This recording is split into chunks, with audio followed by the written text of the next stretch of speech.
have any of you had some sort of sibling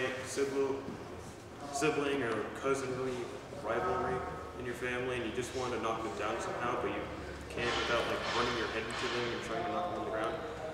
Well, I've had that too, so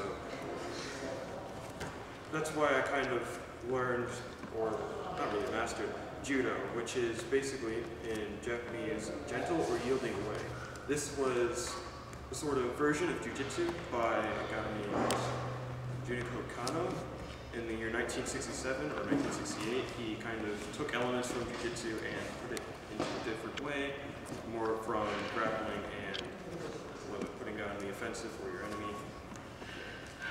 I'm going to be teaching you one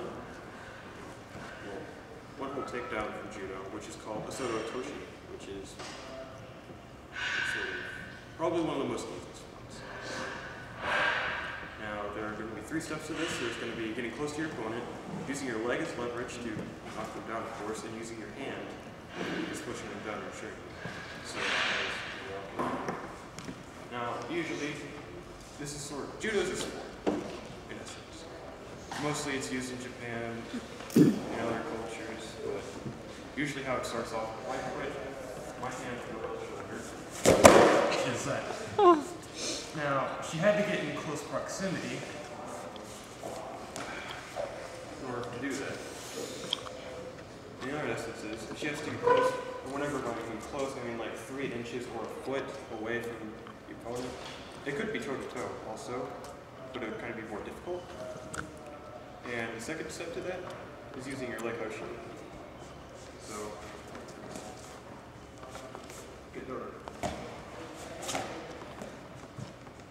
Using the leg is probably the most important part, because if you didn't even use your arm, you could still kind of like, you could still sort of knock them down. Except you still push it.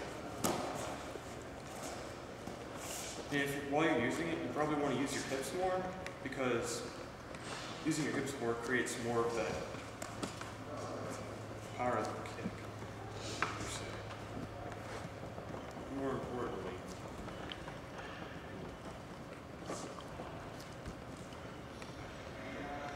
there's more power. And if there's more power, and if Newton's law of gravity permits, or motion, if one thing is moving, and if it hits something, that other thing is also moving. Right?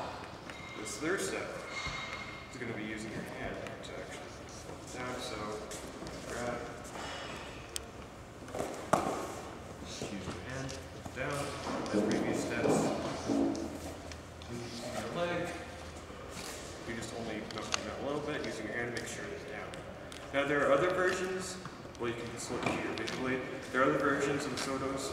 This is the Soto Geri, which is, it's usually grabbing your shoulders and then pushing down. I mean, as I said, in judo there's a lot of grappling, and there's also other versions of grappling and other versions of martial arts like Soken martial arts. They use the term Ringen or grapple in German. And they use that a lot, probably in the earlier medieval ages, for instance. I prefer to use this more as a self-defense tactic, rather than just using it in the offensive. You can use it as the offensive, but it's a little bit iffy. The main reason of why judo was invented was that because it was to defend yourself, rather than be on the offensive, although you can use it. If you could just use it in fast motion, like if I was doing this, just simply sink in, just grab your shoulders. Simple as that, just a lot of leg. No.